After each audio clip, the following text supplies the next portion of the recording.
નમસ્કાર મિત્રો, વિડીયોમાં તમારું સ્વાગત છે। પાટણ તાલુકાના ચીલિયા ગામે થયેલા હુમલાના કારણે મોટું રૂપ ધારણ કરી લીધું છે। પાટણમાં આવેલ ચીલિયા ગામે ભાવેશભાઈ દેસાઈનું ફાર્મ હાઉસ આવેલું હતું। તેના પર બુલડોઝર ચલાવવામાં આવ્યું છે।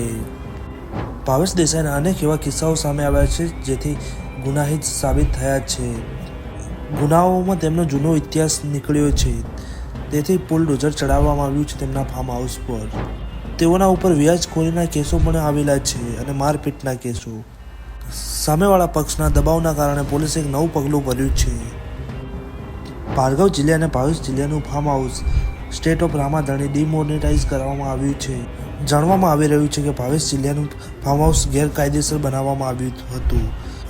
પોલીસ પ્રશાસન પર સવાલો ઉઠી રહ્યા છે કે જ્યારે આ ફાર્મ હાઉસ બનતી ત્યારે પોલીસ પ્રશાસને કેમ કોઈ પગલું ના ભર્યું, અને હવે તેમનું ફાર્મ હાઉસ હાઇલાઇટ થયું તે બાદ પોલીસ એક્શનમાં આવી છે। જુઓ વિડીયોમાં।